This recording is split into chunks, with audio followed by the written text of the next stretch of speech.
समर्थ श्री शिवलीलामृत ग्रंथातील 6वा अध्याय सीमंतिनी आख्यान. श्री गणेशाय नमहा. हे मदनाचा नाश करणाऱ्या, मदमत्सरादी वने जाळून टाकणाऱ्या कर्पूर गौर शंकरा, तुझा जय जयकार असो. हे त्रैलोक्यनाथा, त्रिपुर दहना, अंधकासूर, गजासूर इत्यादी दैत्यांचा नाश करणाऱ्या नंदीवाहना शिवशंकरा, तुझा जय जयकार असो. हे सांब सदाशिवा, तू नित्य शांत, विकल्पविरहित, विरक्त, पूर्ण आहेस. तू आपल्या भक्तांना संसार पाशातून मुक्त करतोस. भगवंता, तुझे गुण वर्णन करण्यास सहस्त्र मुखांचा शेषही समर्थ नाही. मग मी तुझे गुणवर्णन काय बरे करणार. हे सदाशिवा, जे भक्त मनात काही इच्छा धरून तुझी अनन्य भावाने आराधना करतात, पूजा पाठ करतात, त्यांच्या सर्व इच्छा तू सत्वर पूर्ण करतोस. सर्व इच्छा पूर्ण झाल्यावर जे केवळ तुझीच उपासना करतात, तुझेच अखंड ध्यान करतात, ते पूर्ण विरक्त होऊन तुझे परमपद प्राप्त करतात. सोमवार, प्रदोष, शिवरात्री इत्यादी व्रतांचे आचरण करणारे तुझे असंख्य स्त्री पुरुष भक्त संसार सागर तरून गेले. याविषयी पौराणिक सूत शौनकादींना एक परम पवित्र कथा सांगतात. ती अशी: पूर्वी पवित्र अशा आर्यावर्त देशात चित्रवर्मा नावाचा एक प्रसिद्ध राजा होता. तो दुष्टांना शासन करण्यात यमासारखा, प्रयत्नाने भगीरथासारखा, शक्तीने हनुमंतासारखा, युद्धभूमीवर परशुरामासारखा, तर दान करण्यात कर्णासारखा होता. तो अत्यंत दानशूर, सदाचार संपन्न होता. हरिहरांची भक्ती करण्यात तो सदैव तत्पर असे. अशा या राजाला अनेक पराक्रमी पुत्र झाले. नंतर त्याला एक लावण्यवती सुंदर कन्या झाली. मुलीचा जन्म झाला तेव्हा राजाने अनेक विद्वान ब्राह्मणांना बोलावून त्या कन्येचे भविष्य विचारले. त्यावेळी तेथे जमलेल्या ब्राह्मणांपैकी एक विद्वान ब्राह्मण म्हणाला, महाराज, आपली ही कन्या सीमंतिनी नावाने प्रसिद्ध होईल. ही भगवती उमेप्रमाणे, पार्वतीप्रमाणे, सर्व मंगला, दमयंतीप्रमाणे अत्यंत सुंदर, पतिव्रता, सरस्वतीप्रमाणे सकल कला विद्या संपन्न व लक्ष्मीप्रमाणे अत्यंत सद्गुणी होईल. ही आपल्या पतीसह 10,000 वर्षे सर्व सुखांचा उपभोग घेईल. हिला 8 पुत्र होतील. दुसरा एक विद्वान म्हणाला, ही पृथ्वीची स्वामिनी होईल. 10,000 वर्षे पृथ्वीचे राज्य करील. आपल्या कन्येचे हे भविष्य ऐकून राजाला अतिशय आनंद झाला. त्याने ब्राह्मणांना धन, वस्त्रे व अलंकार अर्पण करून त्यांचा सन्मान केला. राजाने आपल्या मुलीचे नाव सीमंतिनी ठेवले. पण राजा आनंदाचे डोही तरंगत असताना अमृतात विषाचा थेंब पडावा तसे झाले. कारण त्यावेळी दुसरा एक विद्वान ब्राह्मण म्हणाला, राजा, या तुझ्या मुलीला 14व्या वर्षी वैधव्य येईल. ब्राह्मणाचे ते शब्द राजाला वज्राघातासारखे वाटले. तो अत्यंत दुःखी झाला.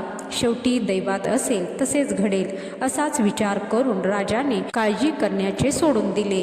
सीमंतिनी हळूहळू मोठी होऊ लागली. मैत्रिणीकडून आपल्या वैधव्याची बातमी ऐकून ती फार दुःखी झाली.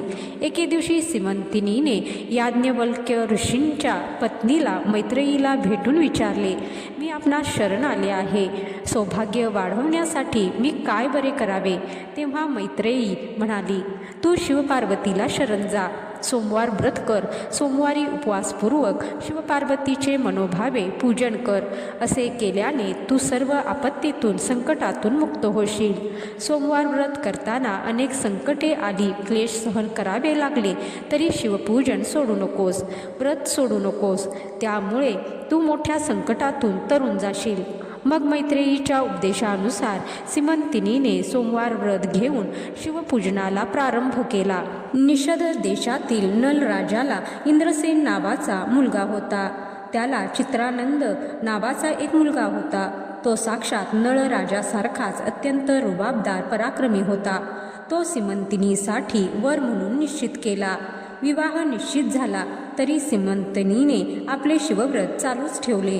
ती दर आठवड्यास 1100 ब्राह्मण दाम्पत्यांची वस्त्रालंकारांनी पूजा करीत होती. अतिथी ब्राह्मणांना भोजन देत होती. भगवान सदाशिवाची यथासांग पूजा करत होती. सोमवारी उपवास करून जागरण करीत होती. शिव आराधनेत तिने कसलीही उणीव ठेवलेली नव्हती. भगवान शंकराला अभिषेक केला असता पातकांचा नाश होतो. शिवपूजनाने साम्राज्य प्राप्ती होते. त्याला गंधाक्षता पुष्पमाला अर्पण केल्याने सौभाग्यप्राप्ती होते. शिवापुढे धूप लावला असता शरीर सुवासित होते. दीप लावल्याने वंशवृद्धी होते, आयुष्याची वाढ होते. नैवेद्य अर्पण केल्याने लक्ष्मी वाढते. तांबूल अर्पण केल्याने चारी पुरुषार्थ सिद्धीस जातात. नमस्काराने आरोग्य वृद्धी होते. प्रदक्षिणा घातली असता भ्रम नाहीसा होतो. शिवनामाच्या जपाने महासिद्धी प्राप्त होतात. शिवध्यान केल्याने महाज्ञान प्राप्त होते. शिवकथा श्रवणाने आधिव्याधींचा नाश होतो. अशा प्रकारे पूर्वी मैत्रेयीने सांगितल्याप्रमाणे सीमंतिनी शिवाराधना करीत होती.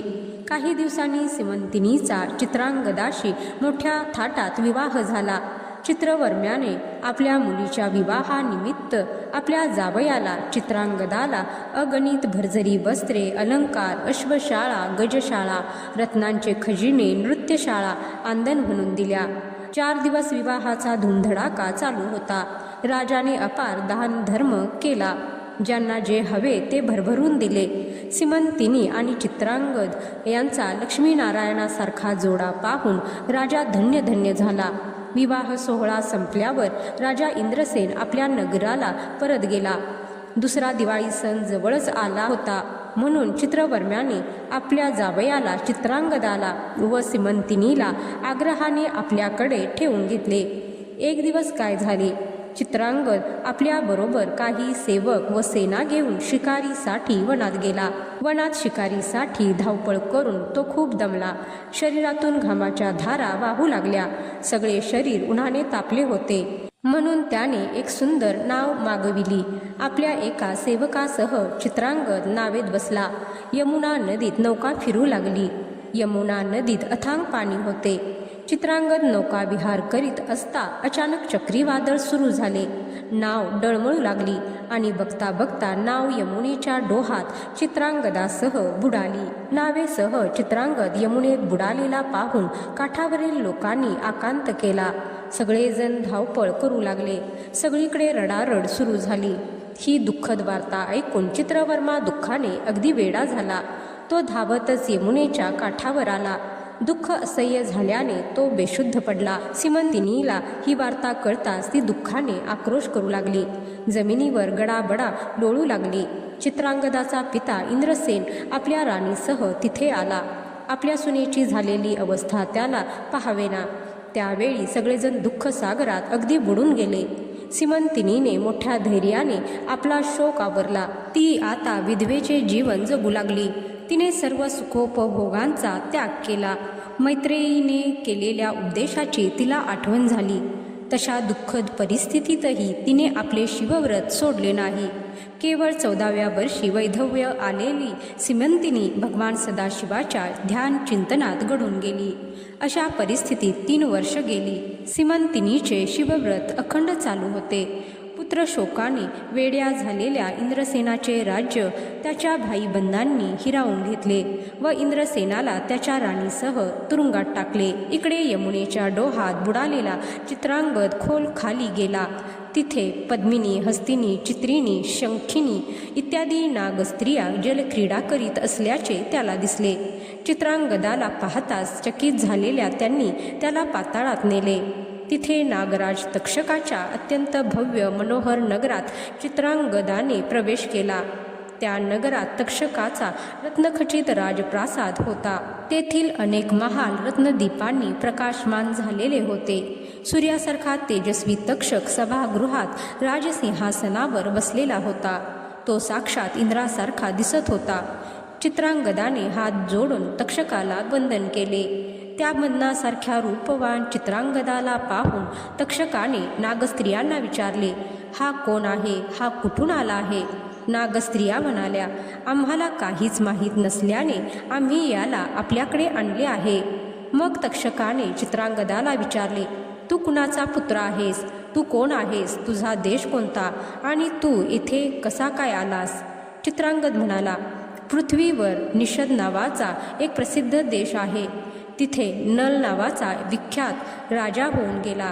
त्याच्या पुत्राचे नाव इंद्रसेन. त्या इंद्रसेनाचा मी पुत्र. माझे नाव चित्रांगद. माझा नुकताच विवाह झाला आहे.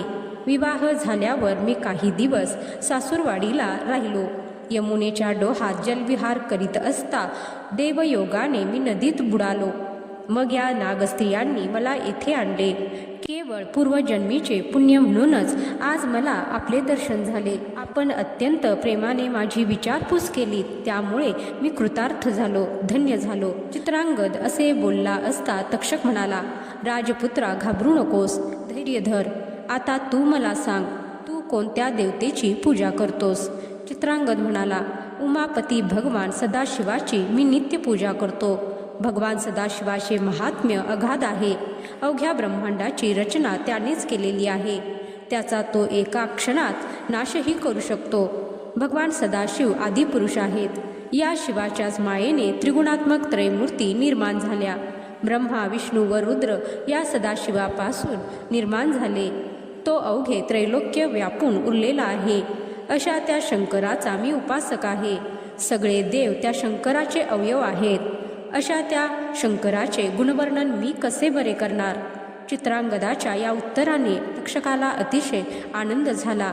त्याच्याही मनात भगवान सदाशिवाबद्दल भक्तिभाव निर्माण झाला. आनंदित झालेला तक्षक त्याला म्हणाला, तुझे कल्याण असो, मी तुझ्यावर प्रसन्न झालो आहे. हा रत्नमय प्रदेश आहे. येथे सुंदर नेत्रांच्या तरुणी आहेत. येथे अनेक कल्पवृक्ष आहेत. ठिकठिकाणी अमृताने भरलेली तळी आहेत. येथे मृत्यूची भीती नाही. येथे वार्धक्य नाही, रोग नाहीत, कसल्याही चिंता नाहीत. येथे तू खुशाल राहा व सर्व सुखांचा उपभोग घे. नागराज तक्षक असे म्हणाला असता चित्रांगद हात जोडून म्हणाला, नागराज, माझा विवाह झाला आहे. माझी पत्नी व्रताचरण करणारी असून शिवपूजन परायण आहे. शिवाय मी माझ्या आईवडिलांचा एकुलता एक पुत्र आहे. ते सगळे लोक माझ्या विरहाने अगदी व्याकुळ झालेले असतील. त्यामुळे मला येथे फार काळ राहता येणार नाही. आपण कृपा करून मला लवकरात लवकर मनुष्य लोकात पोहोचवा. चित्रांगदाने अशी विनंती केली असता प्रसन्न झालेल्या तक्षकाने त्याला अनेक वस्तू भेट म्हणून दिल्या. त्याला 12,000 नागांचे बळ दिले. राजपुत्रा, तू माझे स्मरण करताच मी तुझ्या मदतीला धावून येईन असे आश्वासन देऊन त्याच्या एक इच्छेनुसार जाणारा घोडा दिला. याशिवाय असंख्य रत्ने, अलंकार, दिव्य वस्त्रे दिली. त्याच्या जाण्याची सगळी तयारी करून तक्षकाने त्याला प्रेमाने निरोप दिला. चित्रांगद तक्षकाने दिलेल्या घोड्यावर बसून काही क्षणातच यमुनेच्या पाण्यातून बाहेर आला. त्या घोड्यावर बसूनच तो यमुनेच्या काठावर फिरू लागला. याच वेळी पतिव्रता सीमंतिनी आपल्या मैत्रिणींसह तेथे यमुना नदीवर स्नानासाठी आली होती. तिने यमुनेच्या काठावर मनुष्यरूपधारी नागकुमारासह फिरत असलेल्या चित्रांगदाला पाहिले. चित्रांगदाच्या चेहऱ्यावर दिव्य तेज झळकत होते. त्याने दिव्य वस्त्रालंकार धारण केली होती. तो मदनाच्या पुतळ्यासारखा दिसत होता. सीमंतिनी त्याच्याकडे पाहतच उभी राहिली. या पुरुषाला आपण कुठेतरी पूर्वी पाहिले होते असे तिला वाटू लागले. रूप लावण्याने अप्सरेप्रमाणे दिसणाऱ्या सीमंतिनीने अगदी साधी वस्त्रे परिधान केली होती. शरीरावर कोणतेही दिव्य अलंकार नव्हते.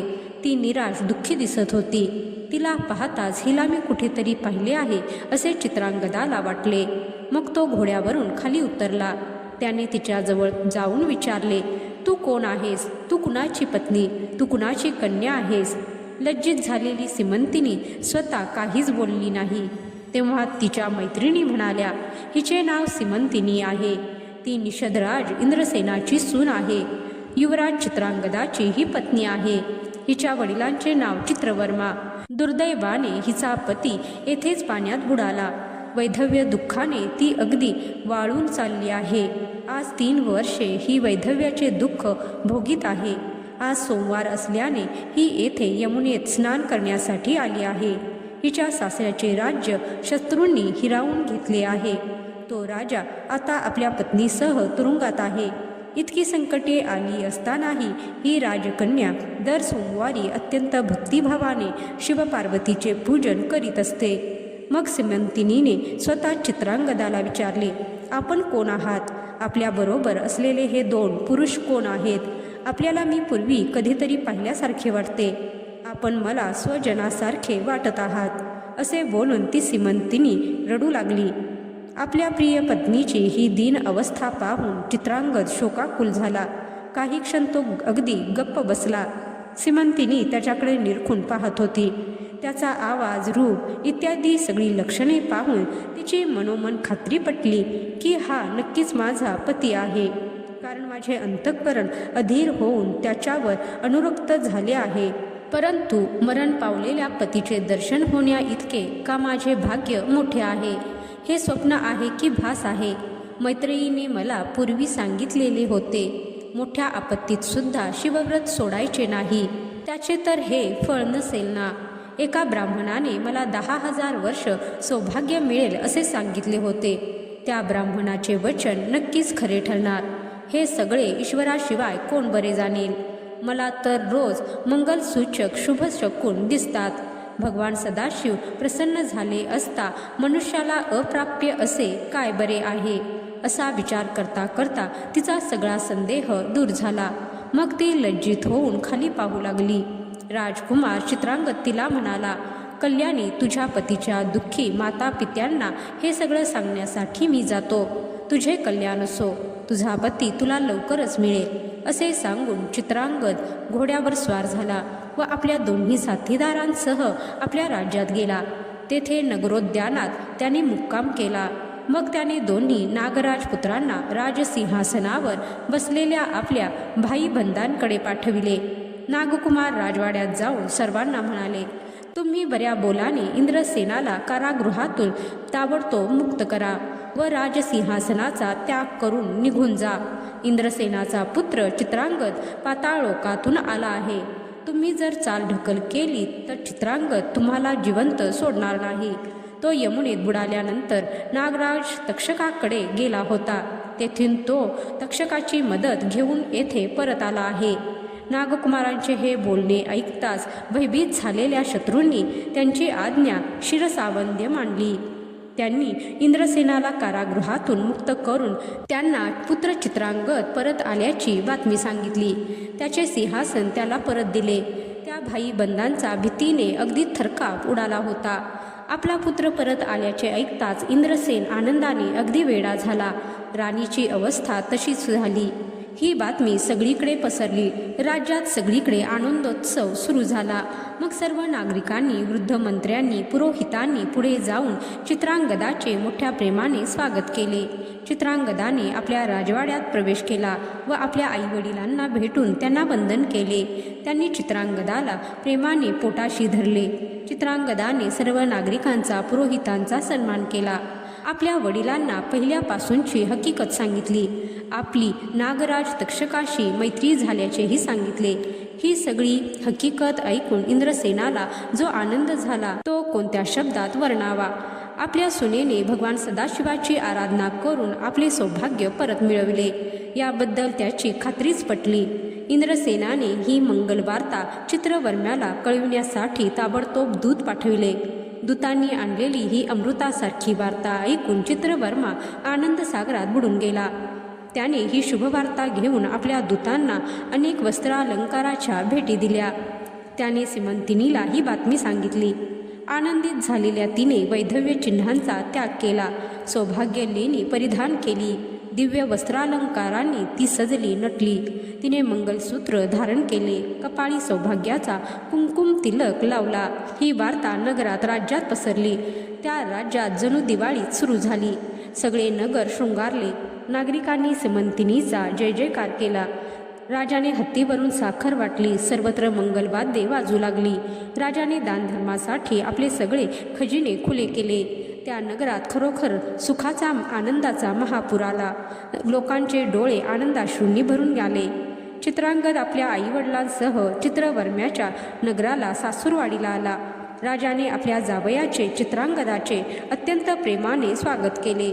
चित्रांगद व सीमंतिनी यांचा पुन्हा मोठ्या थाटात विवाह झाला. पाताळ लोकाच्या तक्षकाने दिलेली अनेक दिव्य अलंकार चित्रांगदाने सीमंतिनीला दिले. विवाह सोहळा संपल्यावर चित्रांगद आपली पत्नी सीमंतिनी व आईवडील यांच्यासह आपल्या नगराला परत गेला. पुढे सीमंतिनीला 8 पुत्र झाले. ते सगळे गुणरूपांनी आपल्या आईवडिलांसारखेच होते. चित्रांगदाने सीमंतिनीसह 10,000 वर्ष राज्य केले. सर्व सुखांचा त्यांनी उपभोग घेतला. सीमंतिनी प्रतिदिनी भगवान सदाशिवाची आराधना करीत अत्यंत सुखाने राहू लागली. सोमवार व्रताच्या प्रभावाने तिने आपले गेलेले सौभाग्य परत मिळविले. सीमंतिनीने शिवरात्री, सोमवार, प्रदोष व्रत मोठ्या निष्ठेने शेवटपर्यंत चालू ठेवले. त्यामुळे तिची ख्याती 10 दिशात पसरली. सूत शौनकादिकांना सांगतात, सीमंतिनीचे हे अत्यंत पवित्र सुख सौभाग्य असे आख्यान ज्या स्त्रिया नित्य नेमाने पठण श्रवण करतील त्यांच्या सौभाग्याची वृद्धी होईल. गेलेला पती परत येईल. ज्या विधवा स्त्रिया हे आख्यान ऐकतील त्यांना पुढील जन्मी उत्तम पती मिळेल व चिरंतर सौभाग्याचा लाभ होईल. म्हणून सोमवार व्रत कधीही सोडू नये. भगवान सदाशिव चरणी दृढ श्रद्धा व भक्ती असावी. हे आख्यान श्रवण केले असता नाहीसा झालेला पुत्र परत येईल. या आख्यान श्रवणाने आयुष्य, आरोग्य व ऐश्वर्य प्राप्ती होते. विद्या प्राप्त होते. मृत्यूचे गंडांतर नाहीसे होते. गेलेले धन परत मिळते. शत्रूचा पराजय होतो. या आख्यान श्रवण पठणाने सर्व सिद्धींचा लाभ होतो. हे सीमंतिनी आख्यान म्हणजे तीर्थराज प्रयाग आहे. भक्तिभावाने यात स्नान केले असता सर्व दोष नाहीसे होतात व शेवटी शिवपदाची प्राप्ती होते. जे सज्जन असतात तेच या आख्यानरूपी सुधारस प्राशन करतात. जे पापी निंदक असतात ते मद्य प्राशन करतात. ते साक्षात राक्षस असतात. भगवान शंकर म्हणजे पूर्ण ब्रह्मानंद आहेत. स्कंद पुराणातील ब्रह्मोत्तर खंडातील श्री शिवलीलामृताचा 6वा अध्याय समाप्त. श्री सांब सदाशिवार्पणमस्तु. शुभम भवतु. ओम नमः शिवाय. हर हर महादेव.